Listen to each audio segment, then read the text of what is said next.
Welcome to Make You Remarkable, brought to you by Oconee State Bank, the podcast that's all about unleashing your inner leader and making an impact on your community. Get ready for a wild ride of inspiration, education, and a whole lot of fun. Each week, we sit down with local legends, business owners, and influential minds to talk about their journey, their impact, and the secrets behind their incredible success.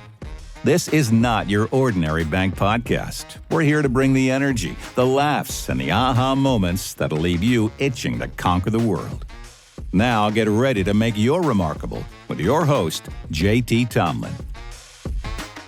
Well, hey everyone, welcome back to Make You Remarkable, hosted by Oconee State Bank. I'm JT Tomlin, and today I'm joined by Pastor YaQuis Shelly and Orson Charles. Pastor Shelly is the founder of Branch Outreach and the pastor of Hand of the Lord International in DeKalb County, and has a sincere desire to see the lives of men, women, and children blossom into their full potential, regardless of the obstacles they're facing. Mm-hmm. Orson Charles is a former tight end and fullback in the NFL with an impressive career history playing for the Bengals, Titans, Chiefs, Saints, Lions, Browns, and Broncos. Is that all right? Yes. He played in college for Georgia, Go Dogs, earning first team All-American honors as a tight end in 2011. Is now a resident home builder and the founder of Orson Charles Family Foundation. Mm-hmm. Together, they received the Presidential Lifetime Achievement Award and have dedicated their lives to helping people in their community in DeKalb County. Well, guys, thanks so much for joining us today. I'm super excited to get to interview you guys. Hey, thank you. We've been looking forward to it. Thank you, JT. I'm so excited. Well, my first question is for Pastor Shelly. Yes. I mean, you have an impressive lineup of services with Branch Outreach. Tell me a little bit more about your services and what's your favorite service y'all provide? Oh, man. So Branch Outreach been in existence about 23 years. We actually started when we started our church and our ministry. Our main piece, our baby, is Tamar. Tamar is a sexual abuse support group that lasts for 12 weeks. We do it bi-yearly. And we piggyback off of the story of Tamar that's in the Bible, who is King David's oldest daughter, who happens to be sexually abused by her oldest brother. So we take that story, break it down, and then walk people through a 12-week process of healing. Wow, you said that's been there since the start of the church? Yes. Well, not Tamar, but Branch Outreach has. Yes, sir. That's awesome. I was looking a little bit more into y'all's services. I mean, you have Tamar, you have some addiction and recovery services, life skills and outreach, youth counseling, and more support for so many people in your community, and that's incredible. Yes, sir. And one of the other things that we do, JT, we're going to have to get you out to take some pictures and do some video shoots. Yeah. We have Zenith Athletics that deals with, we provide kickball for ladies, so we empower women through kickball. Actually, this Sunday will be our championship for the summer season, and then we'll start back up again in the spring. I saw that on your Instagram. I was wondering what that was. I was trying to figure it out, and for some reason I couldn't figure out what it was. I was going to ask you, and I just completely slipped my mind. Yes, sir. So it's like a church team. Is that what it is, or no? We're just sponsoring. So we got teams come from all over, all over Metro Atlanta. Actually, we have about 12 teams this season. Wow. And women play kickball. So adult kickball is real popular in Atlanta, man. So they get after it. Oh, that sounds like so much fun. Do y'all make it like a big event? Like, is there food and music and everything? Everything. JT, you got to come, man. Oh, my gosh. That sounds like so fun. We have food truck and everything. This Sunday, championship this Sunday, JT. Oh, that's awesome. 4:00. Orson actually coaches out there, so he's not a good coach. He's a good football player. The team didn't make the playoffs. Yeah, you played football, not kickball. It's different. You coach a team? I do. So are y'all going to win this year? No. So we didn't make the playoff. Lady Line Blue. I set you up for failure there. I'm sorry. Yes, sir. Good. Well, okay, so how did y'all meet? Actually, our church, through Branch Outreach, we was having a play called 7 Places that we do around Resurrection Sunday. 7 places that Jesus shed his blood. So we had a play going. And a young lady at the ministry, actually, who was friends with Orson, invited him out, and he can pick up from there. Yeah. I'm very surprised. I didn't think you remember that story. So Jamia Bird, we went to college together. We was actually roommates at Rooker Hall at Georgia. And she knew that I was moving up here to Atlanta. So she was like, hey, come check out the play. I think it would be beneficial for you on your walk. So I ended up checking it out. And then Pastor Shelly said something at the end. And I was like, oh, okay. So he definitely resembled my pastor back at home because he's more of teaching. Don't tell me what to do. Show me on it and then teach it. So after that, I've been going to church ever since 2017. So are you from DeKalb County or where are you from? No, I'm from Tampa, Florida. Oh, wow. So you're a long way from home here in Georgia. But you're in DeKalb now or are you still in Tampa? No, so I'm on the south side of Atlanta. So I make that commute every Sunday as well. Gotcha. It's worth it. Yeah. You made that big of an impact. That's incredible. That's why we want you here. You're making your mark. You know? Making the mark. Yes, sir. Well, Orson, I mean, we have this awesome photo of you two receiving the Presidential Lifetime Achievement Award together. Tell us a little bit about how y'all's relationship led to that. Like since y'all met at that play, how did y'all get to that moment? You introduced me. You got it. Yeah, so how we got to that moment was just serving, just understand that it's way bigger than us and it's not about us and expanding his kingdom. So once you really get an understanding of that, then you pour into your community and pour into the people. And that's what he's been teaching since 2017, and I just really been exemplifying that. So Vern Gwynn, he's a VP at Truist. He sits on my nonprofit. He recommended it to the board, and we just submitted everything that we were doing, and it was like, oh yeah, sure. So when we went over there to achieve that award, it was life-changing in a sense, but it was definitely a stepping stone of, okay, we got to do more. So this was just the beginning. So then once we started doing that, I don't know about you, Pastor, but my mind started to flow as far as, hey, what else we need to do? Like how else can we serve? What else that we have to do out there? So it was definitely a dream come true to achieve that award, but also understanding that there's more work to be done. Yeah. When was this award given? Last month. Last month? Oh, wow. This is like brand new. Yes. Shoot, that's incredible. Well, congratulations to both of you. Oh my gosh. Thank you. You're saying that there's so much more to be done, which is incredible. Pastor Shelly, kind of going off of that, after receiving this award, what did that make you feel, or what did that make you start thinking about? One of the things that highlight that weekend for me is the fact that I was able to invite out our facilitators that actually help with branch outreach. So it was more than just an individual award for us. Everybody got a chance to now sit at the table, even though my name is the one introduced, I wanted them to see that we would not be here if it wasn't for the collaboration of everybody and everyone's sacrifice. So to me, it was a group effort. That's awesome. Orson, kind of ask you some other questions. How did your experience in the NFL shape your service mindset today? That's a good question. And I believe it shaped it as far as hard work and determination. So everybody thinks that, hey, once you make the team, you're set. No, you got to compete week in and week out. And every Tuesday, they have guys coming in to take your position. So if we applied, every Tuesday there's somebody coming to take your position. And if you're late, that's why we're always on time. If you're late, that's $10,000 fine. If you missed a meeting, you might as well not even show up because you're playing for free. So all those little tools that they instilled in us as we were playing football at a young age to the NFL, which is a business, it really helped and shaped my mindset of operating the business when I got done. Yeah. That's crazy. I did not know that. Oh, yeah. You're you walk in, you're like, oh, all right, they're here. Wow. What was the pivotal point in your life that led you to where you are now? So it was a series of things. And one thing that I'll bring up is an incident that happened 2 years ago when I had to run in with the law. And at that moment, I was like, I went to 30-day rehab. Went to rehab to just try to figure out, hey, what's going on? Why did this happen? Father, what are you trying to show me in this? And then once I started to do that, I started to deepen my relationship with him. It started to study the word more, started to really start taking notes in church. And then it started to be, okay, well, how can I change this perspective? How can I change this scenario into the kids that probably had a run-in with the law? Yeah. Not to let them understand that, hey, just because you had a path doesn't dictate your future.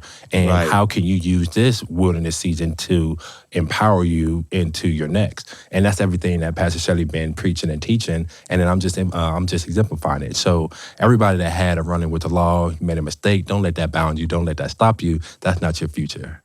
I mean, that's so incredible. I think that's one thing that I think every human falls like victim to is that they allow a struggle that they've had in the past, or even a screw up that they've made in their past, predict their future. And that becomes everything they are now. And it's like, no, there's so much more than one falling moment or one instance.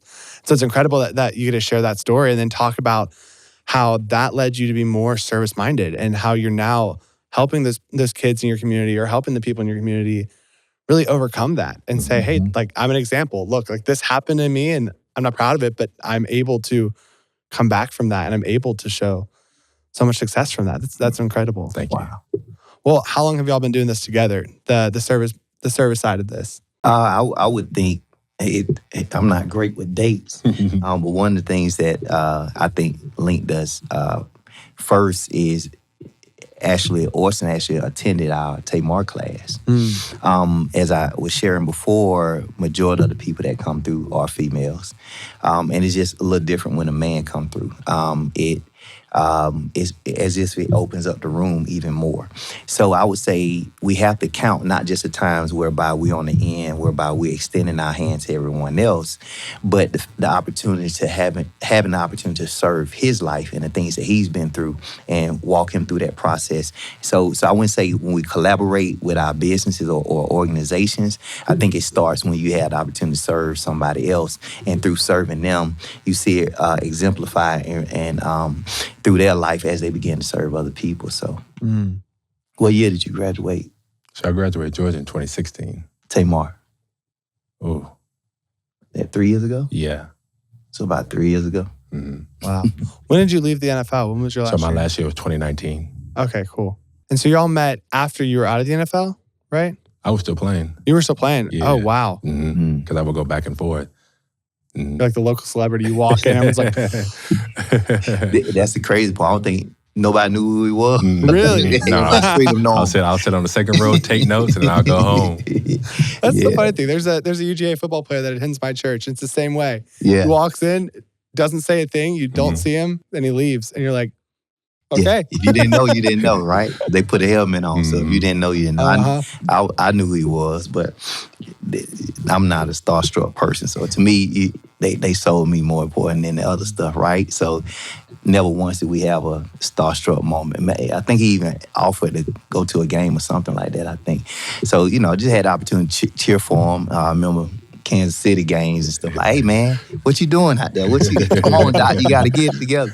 So it was more of that relationship. Now, I don't know on his end, does that help when someone just look at the person and not what you do? JC, I'd like to go back because you said, how did I get to where I am now? And it was a pivotal moment when I had a conversation with you. So 2019, I was trying to figure out if I was going to retire or not. And he was like, hey, Orson, I don't believe God only made you to be a football player. I believe he gave you a platform to serve. And then the main reason why I went to UGA was Coach Rick was like, hey, there's not enough men as a leader out here. I'm more concerned with building you, making you a better man and a leader. So all these full circle moments happened. And I was like, oh, no, I have to go serve. I have to go pour into that young man that was raised by a single mom and think it's his fault. I have to go pour into that single mom that doesn't have support or think that she's alone. I have to pour into that man that thinks that it's okay not to feel okay. Like, I have to go pour into that. And everything that we do once a month is men's discipleship, men's fellowship. Gathering up in a room, and you can talk more about that, gathering up in a room and, hey, let's just talk. Yeah. It's okay to cry. Let's just talk. It's okay not even to know. Let's just talk. But I want you to understand that you're not alone. Right. So so me serving is just a whole full circle moment for me. That's so powerful. I mean, I think that's something my dad told me one day was just that as men, one of the hardest things you struggle with is this, like, I have to do it on my own. I have to be the one to do this single-handedly because who else is going to do it for me? Right. And that's one of the most powerful things about the church is being able to bring men together with the Lord and say, hey, we got this. We're going to help each other out. And it's powerful to see that y'all are doing that in your services and doing that in y'all's ministry. Well, tell us a little bit more about that service. That's really cool. Actually, we have a fellowship Friday. Okay. We was going to meet in the building, but as we're having the kickball piece, I sent out a group meeting. We was talking this morning. Hey, guys, can y'all meet us at the field? So what we do is put up banners, and we get a banner from you guys as well, and say, hey, here's the people. We're able to do this because of the generosity of others, but not just us gathering and fellowshipping, with the front part of that would be us serving, putting up banners and getting the fields ready for the ladies to benefit on Sunday. And then we're going to break bread and then discuss some things that we're now focusing on breaking. There's a book by John Eckhart called Breaking the Spirit of Rejection. And what we're going over in that is how many decisions are we making in life based upon the rejection that we feel. Wow. And we can't afford to do that as leaders. I can't treat my wife based upon my rejection, my kids, grandkids, or anybody I touch, motivated or trying to hide behind the rejection that I've been through in my life. So we're being vulnerable enough in addressing those. Well, Pastor Shelly, you have your hands in many areas of service. I mean, as we're talking about this, is there a ministry that resonates with you closely? Yes. Again, my baby would be Tamar. So we actually started Tamar about 20 years ago. But the thing that amazing, JT, is about 15 years ago, I'm talking to my dad, and he makes a statement and says, well, you know, mom had mom through a rape. And the context of that is his grandmother raised him. So he would call her mother, I would call her grandma, but she was actually his grandmother and my great-grandmother. So he said that he lost his mom when he was 3 years old. So when he said that, everything in me like blew up. And I'm like, well, why no one said anything? And he was like, well, you know how it is. You know, people don't talk about that. Right. But I went and did my due diligence and went to the birth certificate place that when I left his job, and that took me down to the Georgia Archives. And what I found out is my last name, Shelly, was different than my grandmother's name. And it gave me the census and everything when she was born. And what it showed was there was a guy by the name of William Shelly who was 43, and my grandmother was 13. So a 43-year-old William Shelly rapes my 13-year-old grandmother, great-grandmother, produces my grandmother. She was born in 1918, April 1st, which was 2 weeks after my grandmother turned 14. So as I'm doing my due diligence in that piece, and I've been doing Tamar for 15 years at this point, and I actually wondered because all of my facilitators have been through the class. So everybody has graduated through Tamar and has been at some point a victim. So what we're doing is taking victims and putting them in situations to pour back into other people, right? And I would ask this question that I'm the only one who hasn't been abused. Why, God, would you put this on my heart? I don't find out until 15 years later, or it makes more sense, right? And so my great-grandfather, who was William Shelly, he was born in 1876. I was born in 1976, so we was 100-year apart. The number 100 means the fulfillment of a seed. So through the grace of God, I'm having an opportunity to undo what he put in place. That is so powerful. Oh my gosh. And that gives you that story. I mean, it's wow. I'm speechless. That's incredible. Yeah. And it just shows, I mean, the evidence of God's goodness, of how he can take such a terrible situation and really bring it to reveal his glory. Sure. And I mean, I think that's powerful that you have people who've gone through the class actually leading the class and now helping other people. I mean, I think that's one of the most beautiful things in all of it, is really, you're like you've talked about, you're taking someone's story who they thought was over. I mean, they thought their story was done. And you're like, no, there's so much more for you here. We can do so much more here.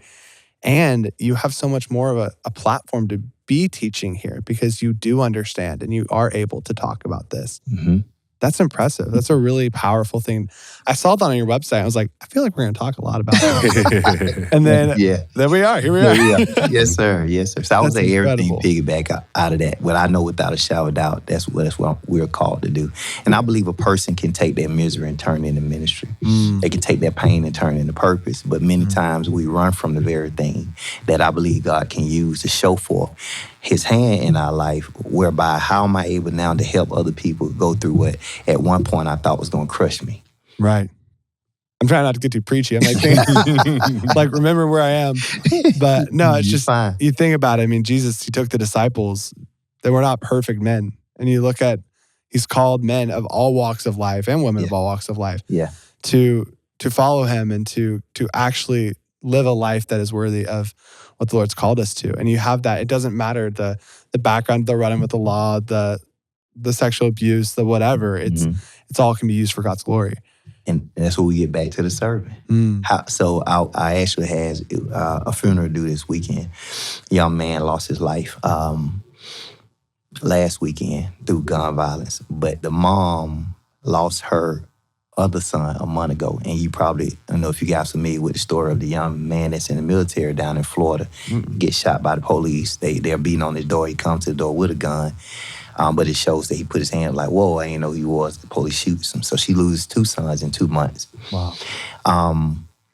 And with that piece, we get an opportunity to, and I said this to her. I said, well, whatever you need for us to serve you. She said, well, you're not serving me, you serving God. I said, but we serve God through serving people. Right. So we don't see him, right? So how do you know? And for me, the name of my church is the hand of the Lord. I've never seen his hand come out the sky, but I've seen JT's hand. I've seen Orson's hand, that he's used somebody in our lives to help us see that God must be real.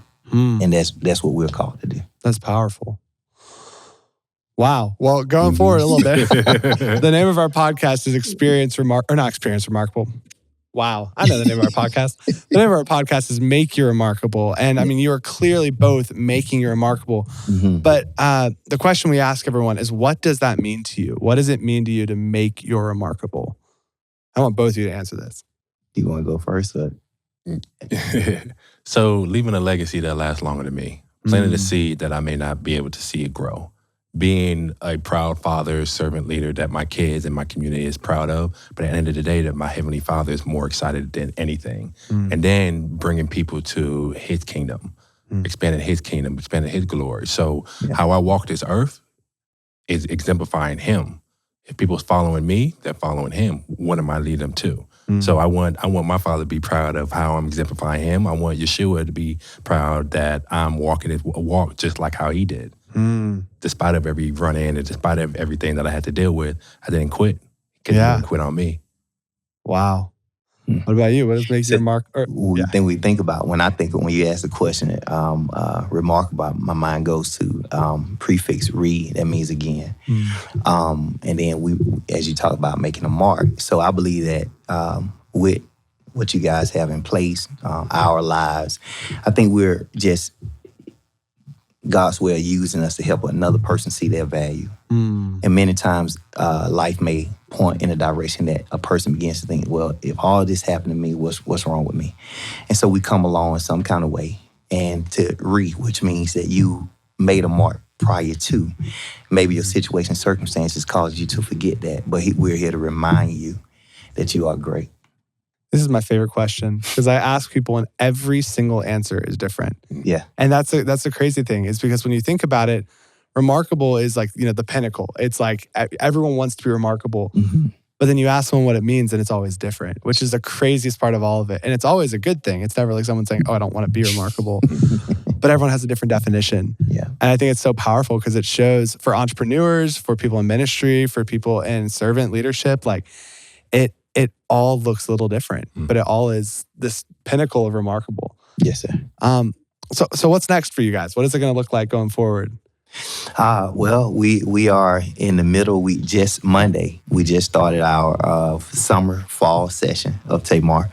And if anyone is interested in it, just visit www.branchoutreach.org and look at the dates and definitely do an intake and sign up. We'll be happy to have you. We actually have maybe 4 to 5 participants that travel from Athens. Really? So we had an Athens location and that fell through. So they actually traveled to Athens over an hour to come to the class.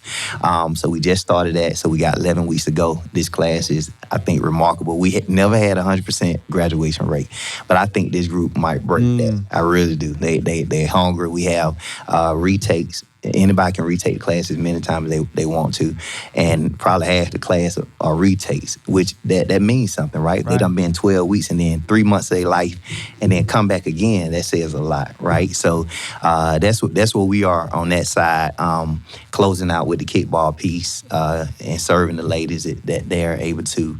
If we pour into them, they can pour back into people. Because I believe that woman, she is the temperature of the house. If mom if we do mom right, she's a better wife, she's a better mom. So we're closing out on that. And during the off season, I'm gonna work with Orson on his coaching so that his team can finally make it. Dang, he is just crapping on his team. He's like, you've already had your moment. You're in the NFL. You'll get kickball too. Yes, sir. Yes, sir. Go ahead. But we have some other stuff that's already on the calendar for us to work with. So we'll be staying busy every month. It's something going on that give us the opportunity to take the grace that God has placed on our life to help someone else. So one thing that we'll be doing together is September 21st. It's going to be a day in the life of an NFL player.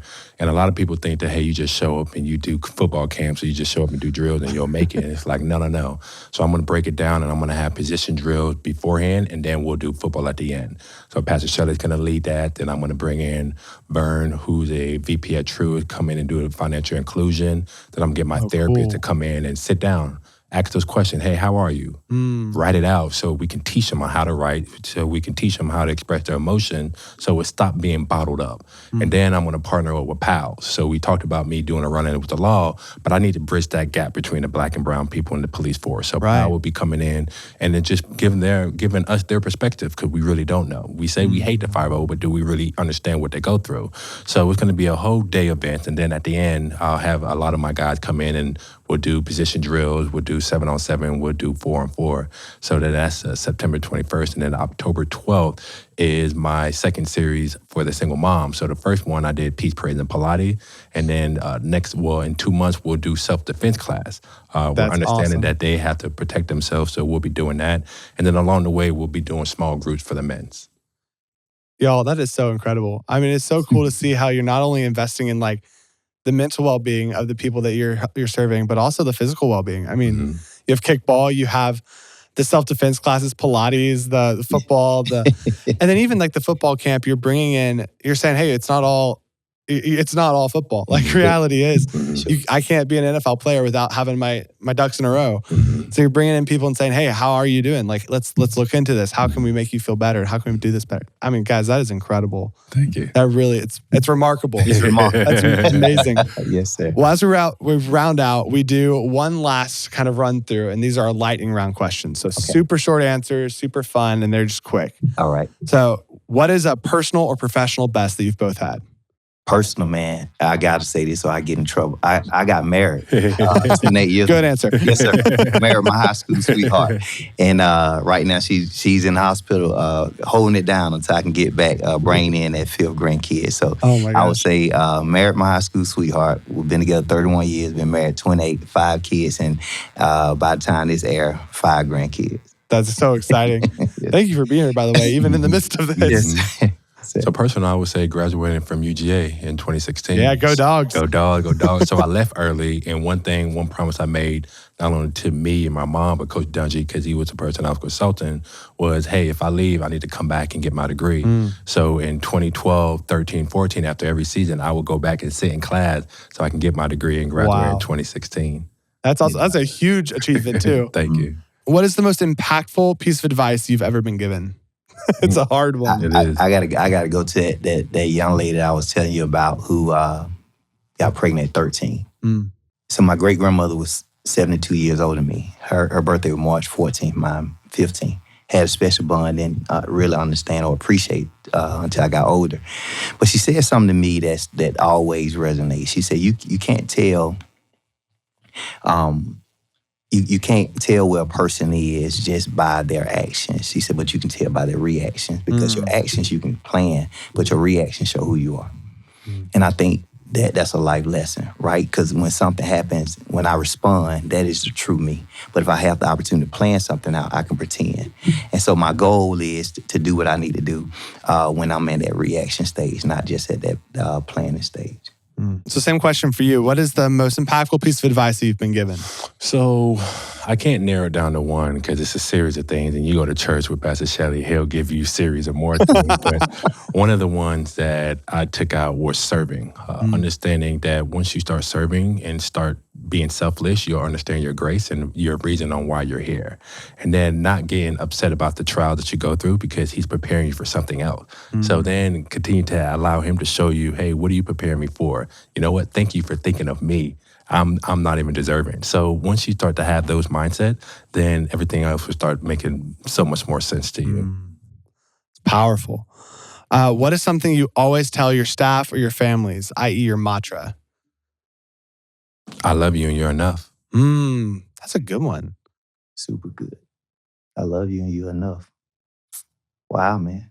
I might want to piggyback off what you get some shirts. It's like I have a new one. It's that. Thank you. I truly believe no matter how great someone or recognition they get, it's the people around you. I would not be able to do everything that you guys listed by myself. Totally impossible. And had not only God speaks to someone's heart, but they obey what he's saying and say, you know what, Pastor, I want to help you in this capacity. And, we laughed about the coaching piece, but if they don't volunteer and show the ladies, I can't do it, right? Our media team that, I want to pick your brain on. Helping people to understand, God, it's a collaborative effort. God took all of us from all of these different walks of life, brought us together for something. And I like to call that JT goulash. And in our community, goulash is just a whole bunch of something. Just a whole bunch of nothing to make something, right? And I just believe our life is like that. Even though we sitting here now, we get a chance to meet you for the first time. But I believe it was God ordained. Everything you've been through in life, everything Orson been through, I've been through, wrapped it all together to where you have a passion to do the things that you do, gifting that you have, the way you organize what you organize. And we doing what we doing on the other end. And we don't know who all this going to touch today, but he knew it. So we just creating goulash, man, and pray that somebody's life get changed as they eat from the table remarkable. That's amazing. Well, guys, thanks so much for coming. I mean, real quick before we go, what is like a shameless plug? Like what is your Instagram, your website, your email? How can people get in touch with you? So Instagram is O__Charles. And then my website is www.orsoncharles.com. And then my nonprofit, Orson Charles Family Foundation, Instagram is OCFAM Foundation. Awesome. I was the same. Whether it be online, you can go to www.branchoutreach.org. You go to Branch Outreach on Instagram, go to Branch Outreach on YouTube, and you'll find us. So we the same. So we don't have a bunch of underscore OC. It's going to be hard to find Orson and us. Just go Branch Outreach, you're going to find us. Yes, sir. Awesome, guys. Well, thanks so much for coming. Thank you for having us.